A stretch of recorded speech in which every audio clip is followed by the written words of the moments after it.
तो आज हम सिवनी मालवा की एक खबर पर बात कर रहे हैं। ये दैनिक सत्याग्रह न्यूज से आई है। वहाँ एक रेलवे ओवरब्रिज बन रहा है और उसकी वजह से लोगों को काफी दिक्कतें आ रही हैं। जी हाँ, ये शिवपुर रोड पर झकलाय मार्ग के पास बन रहा है और खबर के मुताबिक इसके बनने के चक्कर में जो मुख्य रास्ता है उसे बंद कर दिया गया है।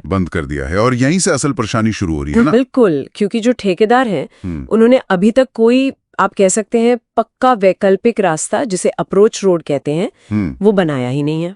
ओ, तो मतलब कोई दूसरा ढंग का रास्ता है ही नहीं आने जाने के लिए? नहीं, और बारिश का मौसम है अभी, तो नतीजा ये है कि लोगों को कीचड़ से भरे, मतलब बिल्कुल जोखिम भरे रास्ते से गुजरना पड़ रहा है। बाप रे, कीचड़ से? और इसमें तो बच्चे, बूढ़े सब शामिल होंगे। हाँ, रिपोर्ट में खास तौर पर स्कूली बच्चों का, बुजुर्गों का और मरीजों का जिक्र है। सोचिए, स्कूल जाना हो या किसी बीमार को ले जाना हो, उस रास्ते से कितनी परेशानी होती होगी। उनके लिए तो ये रोज की एक जंग जैसा हो गया है। जाहिर है लोगों में गुस्सा होगा। सुना है उन्होंने प्रशासन से कहा भी है। जी, कई बार कहा है, गुहार लगाई है कि भाई कम से कम एक ठीक ठाक पक्का रास्ता तो दे दो, पर लगता है कि अभी तक कोई ठोस कार्रवाई हुई नहीं है। तो फिर अब क्या, लोग चुप बैठेंगे? नहीं, अब बात चेतावनी तक आ गई है। गांव वालों ने साफ साफ कह दिया है कि अगर जल्दी ही कोई सही वैकल्पिक रास्ता नहीं मिला तो वो फिर आंदोलन करेंगे। उनका कहना भी एक तरह से जायज है। मतलब विकास जरूरी है, पर लोगों की रोज की जरूरतें, उनकी सुरक्षा, उसको तो नजरअंदाज नहीं कर सकते ना। बिना किसी ठीक ठाक इंतजाम के मेन रोड बंद कर देना, ये तो सही नहीं लगता। ये बात तो है। मतलब सुविधा देने के नाम पर असुविधा देना, ये कहाँ तक ठीक है?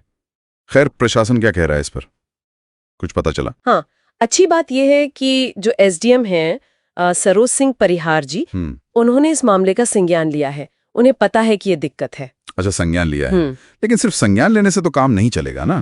कुछ करने के लिए कहा है उन्होंने? जी, उन्होंने आश्वासन दिया है। कहा है कि वो जो लोक निर्माण विभाग है, पीडब्ल्यूडी, उनके अधिकारियों को निर्देश देंगे कि जल्दी से जल्दी एक पक्का अप्रोच रोड बनवाएं। कोशिश यही है कि लोगों के आने जाने की समस्या हल हो। चलिए, ये तो कुछ उम्मीद की बात हुई। पर अक्सर देखते हैं कि ऐसे आश्वासनों को हकीकत बनने में थोड़ा समय लग जाता है। बिल्कुल, और यहीं पर वो बड़ा सवाल आता है कि जो विकास के काम होते हैं और जो लोगों की तात्कालिक जरूरतें या सहूलियतें होती हैं, उनके बीच संतुलन कैसे बने। सही कहा। ये हमेशा एक चुनौती होती है। असल में तो ये होना चाहिए था कि मुख्य रास्ता बंद करने से पहले ही एक वैकल्पिक रास्ता तैयार हो जाता। हाँ, मतलब प्लानिंग में ही कहीं कुछ कमी रह गई। जी, क्या ऐसा अक्सर होता है इन प्रोजेक्ट्स में? लेकिन भुगतना तो आखिरकार आम आदमी को ही पड़ता है। सही बात है।